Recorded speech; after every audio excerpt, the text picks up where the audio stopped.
Hi, everybody. It's your Monday strategic briefing. You might have seen me earlier today on the shortened version of all of this, but I'm subbing in for Michael tonight. This is Barbara Boyd. This is the Promethean Action uh, strategic briefing, designed to actually bring you up to date about what's going on in the nation and the world in a little denser content than the short intro we do on Monday saying what we're following and everything else. I want to start tonight by thinking about all of the stuff that's going on with the student demonstrations.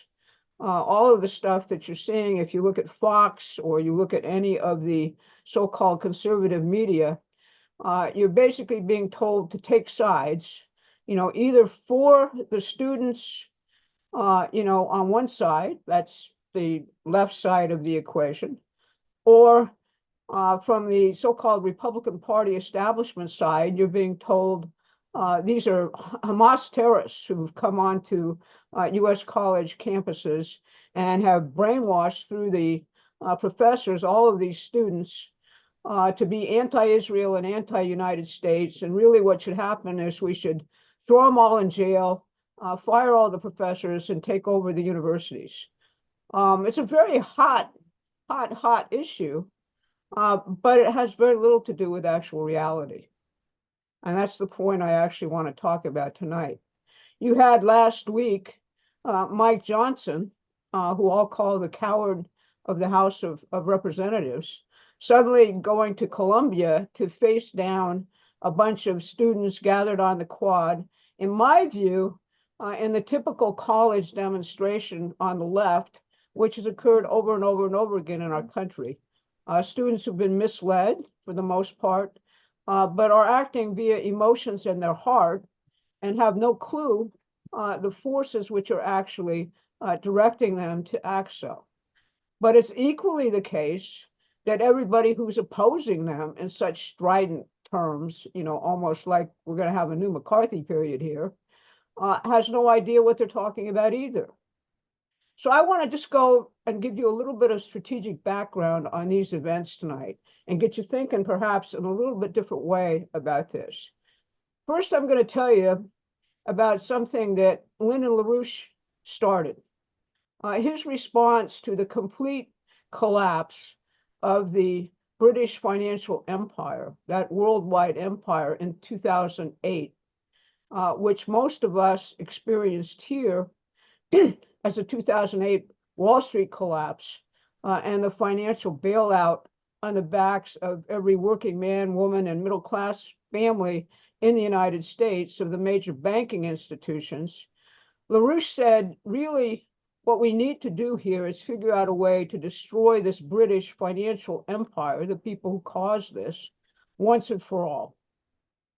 So he said, and began campaigning in 2009 for what he called a Four Powers Agreement between the United States, Russia, China, and India to destroy the British Empire. Now, what did he mean by that? He meant that the answer to the financial collapse was to actually destroy the global control of finance, which is at the heart of this British imperial machinery. And he figured that there were four economies in the world and four peoples in the world who shared a certain form of common history. You may find that shocking, since most Americans don't know very much about our history, but shared something of a common history in terms of various encounters with this very same British financial empire over a very long period of time, and also had the economic power within their population and within their economic development to actually overcome the power of this British monster, this British financial monster. So, he began campaigning for that. What was the goal of that? He said, what we need to do is we need to get back to having something akin to the post-World War II Bretton Woods financial system, i.e. the ability internationally to raise funds not for enslavement of people, but for actual economic development. And that requires a stable international financial currency arrangement among, and I emphasize this, sovereign nation states, not a globalist monster, sovereign nation states, actually issuing credit, low interest, long-term credit for actual economic development and financial progress throughout the world. Trade, in other words, between these four nations on terms which are not set by either Wall Street or London's financial houses, or one might add at this point, the financial houses in Brussels. So that was his campaign. And in 2017, now, Donald Trump has been elected to the White House. One of the very first things that happened is Sergei Lavrov, the Russian foreign minister, gave a speech in which he actually talked about what would happen if the US, Russia, and China formed a triangle for worldwide economic development. Trump again is in the White House. This is the first time that it's even possible to discuss such a thing. And he said basically that this is one of the things that Russia was envisioning. Now that was greeted with much interest in China. If you remember, Xi Jinping was visiting Trump at that point at Mar-a-Lago. Also, the door was open to Russia in terms of Trump not buying into what was then the mounting Russiagate hysteria. And India greeted this proposal very, very warmly. So you're beginning to see something happening in the world which really hadn't happened until that period in history right after the American Civil War. That is a league of nations with a commonality of purpose, sovereign nation states, actually talking about getting together and doing something useful in terms of overthrowing this monster sitting on the world.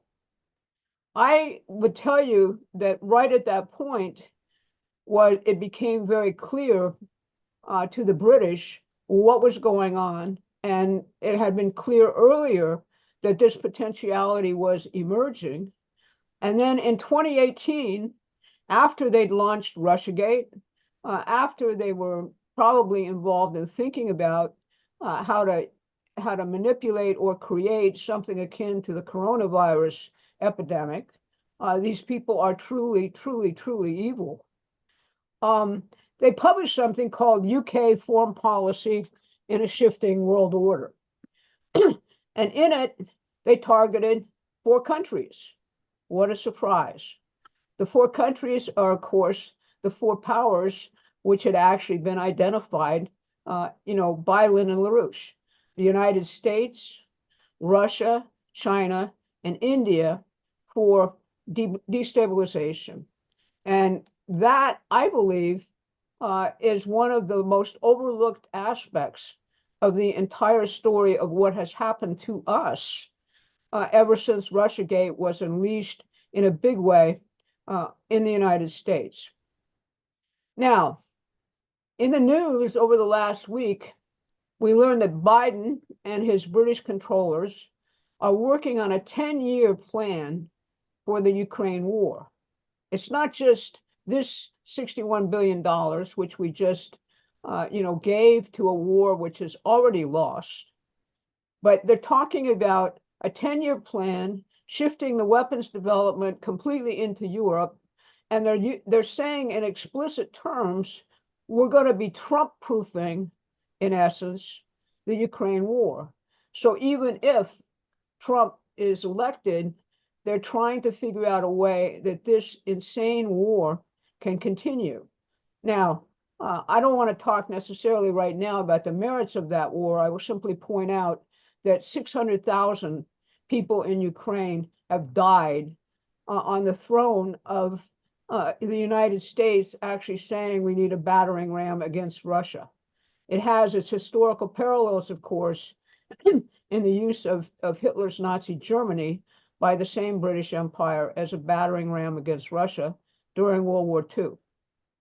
In the same news today, we learned that the World Economic Forum, that wonderful institution, the authors of the Green New Deal and most globalist policies today, is in some type of urgent forum. They call it a special WF meeting right now going on in Saudi Arabia. And that's now being covered as essentially, setting up a similar plan for continuing British control of the Middle East. What the headline in the New York Times article by Tom Friedman is, basically Netanyahu has a choice. He can either do Rafah, at which point there will be an inevitable, spreading war in the area, or he can side with plans which are being launched out of Saudi Arabia by the United States in conjunction, hopefully, the Biden administration thinks, which will form a new basis for controlling the Middle East. What that involves is apparently normalization of relationships between Israel and the Saudis, an Arab peacekeeping force in Palestine and Gaza, immediate economic aid and development to Gaza, with development contributions from the Gulf states, the building of nuclear plants, surprise, in Saudi Arabia, along with data warehouses. We're building nuclear plants in Saudi Arabia. We can't build them in the United States because we need some place to have our data warehouses because we don't have enough power in the United States to actually have them function with the degree of power we envision will be necessary to power AI and the development of AI. The price for all of that by the Saudis is to reject any relationship with China and to dissolve any peacekeeping efforts which they have in their continuing rapprochement with Iran. In other words, a new alliance targeting Iran, and this time China, for future wars in terms of how the establishment actually thinks about this. Again, a whole series of events being set into motion, which Trump can't change, and which they hope will be determinative, while everybody here is stuck in a picture of trying to choose sides, as the media pounds it in a religious war, which has been going on for centuries. It's kind of like a distraction, an entertainment for the emotion of the plebeians here, while we lose sight of the actual battle and what's actually going on in terms of the future. Now, there's obviously many, many other aspects of this, but I wanted to focus on this side of it because it's not usually covered in what we cover. I mean, we know about the use of the prosecutions in the United States to lock Trump up, hopefully, or to kill him, both of which would probably set off some form of civil war in our country, which may be their preferred option at this point, or to neuter him by requiring compromises under a situation in which his life is at stake, with life and death issues for the nation, with the promise that the compromise will either win the election and or at the same time, the other thing they have on the table is electing a Congress which will subvert him if elected, and they're beginning to do so now with legislation designed to last well into his term, which cannot be reversed. But the biggest British game of all, I say, is on the world stage right now. The war in Ukraine and the war in the Middle East, both of which are extremely long-standing in their origins. And I just want to focus a little bit tonight on the British in the Middle East, because one of my colleagues asked me last week, what's the British hand in all of this that's going on in terms of the British and Gaza and Israel and the entire prospectus for an ongoing war in that area at this point. Well, if you really want to put a fine point on that history, the present war in the Middle East, wars there being almost a permanent feature of the area, started way back after the American exposition in 1876, right after the Civil War. That was the famous exposition in which people from all over the world came to see the inventions and everything else which had come to be under the American system of political economy, which on behalf of Abraham Lincoln had actually won the war against the South. The Confederacy was actually a British operation against our nation. Our allies at this point were, at that point were Russia, Germany to a lesser extent, Japan. But what happened off of that exposition and what the world looked at in wonderment as to how we won that awful war was that the American system of economy began to spread throughout the world. It was in Russia, it was in Germany, it was in Japan. In China, Sun Yat-sen was promoting the American system. And basically, that represented probably the biggest threat to the British Empire, absent the one I cited, which began to emerge post 2008 financial collapse. Now, the British operate always in warfare in the theater of the mind. They profile, from an intelligence standpoint, the deepest seated emotions and passions of any given nature or culture, and look at the things which are deep-seated in the psyche, so to speak, of a culture or a nation. Religion, obviously, is one of the greatest tools for conducting what they traditionally do, which is to set up one group of very passionate people around a certain ideology against another group, which literally in the British intelligence literature, it's called gang and counter-gang warfare. So that there's divisions set up, people become passionate about their sides in the division, almost like a ideological football game, and they'll die for the ideas which are actually set up in the gang, counter-gang type of framework. Again, religion is a really good tool to use in this type of warfare. Now, back during the time of the Russian Revolution, one of the ways this became characterized was the notion which Trotsky had of the revolution as being something he called permanent war, permanent revolution. In other words, if you were to have, his vision of a revolution, the revolution would never end. It'd be constantly advancing, constantly in turmoil, constantly in what he characterized as a kind of movement of creativity and destruction. If you recognize those terms, permanent war, permanent revolution, they came to be used by one of the more infamous intelligence agents in all of history, a character by the name of Alexander Helpand, otherwise known as Parvus, someone we believe to have been one of the premier British agents in all of history. Leonard LaRouche wrote a piece about all of this, about permanent war, permanent revolution, when he says basically, and I quote, "The use of the interchangeable terms permanent revolution or permanent war are simply misnomers for the word imperialism.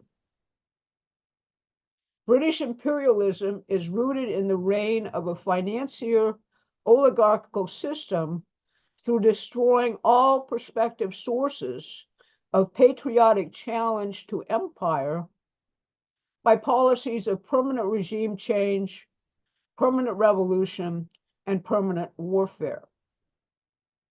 Now, Parvus himself is a fascinating figure. You can look him up on Wikipedia or elsewhere and look at his evolution. He was a British agent. He was the mentor to Trotsky. In fact, Trotsky basically swore by him. All of the so-called neoconservatives, which brings us to the present in the United States, are ex-Trotskyists.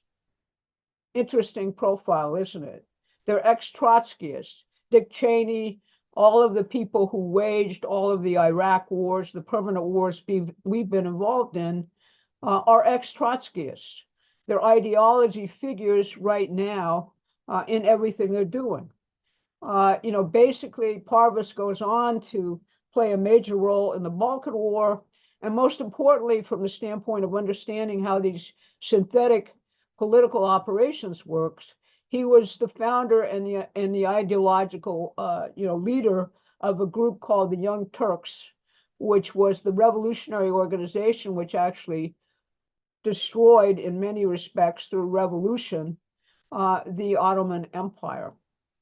And that Ottoman Empire is the predecessor to the present Middle East in terms of the actual causal factors in this type of history. When the Ottoman Empire dissolved, the British and the French drafted an agreement as to how they were going to carve the whole place up. That was called the Sykes-Picot Agreement. And out of that, the British assumed control of the Middle East. And they assumed control of the Middle East in such a way that even after the war, they didn't let the United States into the area. We couldn't bring our ships in. We couldn't do anything. It was still very much the entire area, the Gulf states, Egypt, every place was controlled by the British. They had a cult which they used called the Muslim Brotherhood. And the Muslim Brotherhood is, of course, the predecessor organization to our present Hamas. Total British intelligence creation and a terrorist organization. During that same time period when Parvus and all of these other people were staging revolutions in Europe, there was another guy who came right out of the British sort of zoo of various political movements, a guy by the name of Jabotinsky. And Jabotinsky is the guy who founded what's called revisionist Zionism. And that is what Benjamin Netanyahu has been raised in. That's his belief system. That's basically his entire mindset, if you will. Benjamin Netanyahu's father was Jabotinsky's secretary.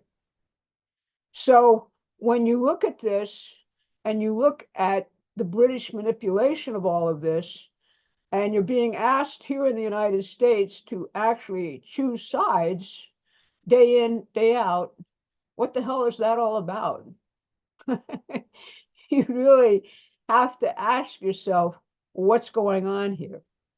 And it's my contention that it all ties together. And particularly, I think the thing that really gives it away is on the Republican side of things, this constant reference to Churchill. When I hear that, quite frankly, I feel like throwing up. If you knew who Winston Churchill is, if you knew how many people he's killed and exterminated, he was a butcher in many ways, as bad as Mussolini, Hitler, or any of these other people in this world during the past century. And the big beef, which determined what would happen post-World War II, was the beef between Roosevelt and Churchill. Contrary to all the historical crap which is put out, Roosevelt actually despised Churchill. Roosevelt actually despised the British. Our alliance during World War II was an alliance of convenience only. As you know, basically laid out in numerous sources, including the books by his son about all of this, Roosevelt told Churchill after the war, and this is borne out by all the history, we're going to end British colonialism and imperialism. We've fought 2 wars now for the British. We are not going to fight another one. We are going to use American methods to help the world develop. And that, Winston, is what is about to happen. Of course, Roosevelt died, and as many people who were alive at that point have commented to us, everything changed at that point when Harry Truman came in and took up the British cause. That's a longer story, which I'm going to go into at some length over the course of the next few months and not get into particularly tonight. I'll just leave you with one sort of anecdote. You know, it's told in various histories that the beginnings of the war in Vietnam, our first literally completely purposeless war, except on behalf of British colonialism, were prepared right after World War II. There are witnesses to this who actually saw American intelligence people, along with the British, being dropped into Vietnam. But more importantly, there's a longer story to be told, which is that Malcolm McDonald who was the British viceroy, so to speak, for the entire Pacific region, began to plan for the Vietnam War at exactly that point by recruiting various military people into salons, intellectual salons, cultural salons, things which he held in Singapore throughout the post-war period. And really the reason for it is the British wanted to protect their rubber holdings in Malay and other places, which they needed to ensure that Vietnam did not actually become a nationalist state at that point, not a communist state, a genuine sovereign nation at that point, and out of the control of the empire. And Malcolm McDonald played a huge role in converting the United States to the idea of the so-called falling dominoes theory, that if we didn't stop communism in Vietnam, all of Southeast Asia would fall, which was purportedly the reason we got involved in Vietnam. Now, in many respects, the British see the Middle East in the same clear way that Lyndon LaRouche saw it. Why is it important? It obviously has a huge religious significance for the three Abrahamic religions of the world, but it's also the crossroads of the world. Think about the Suez Canal and trying to do trade without the Suez Canal. Think about the opening to the entire nation of Africa and all of its riches and all of its people. Think about where that whole crossroads sits in terms of the entire world geography. If you control that, you really control a lot. And my contention would be that they're now fighting for that control. And once again, using our lack of historical knowledge, and our lack of acumen in ascertaining their goals to dupe us yet again into a disaster. So I'll leave my opening with those thoughts. I thought it was kind of important to take a more nuanced view of the international situation, since we haven't done it in a very long time, and relate it to the war which is going on for the United States. And you can't change this international situation without changing the United States. Do not be a fool thinking that the BRICS or some other formation can change it. The only way this is going to change is if we bring a new grouping into power in the United States and Trump is able to take office and to actually rule on the basis of American interests beginning in 2025. So I'll leave my opening at that.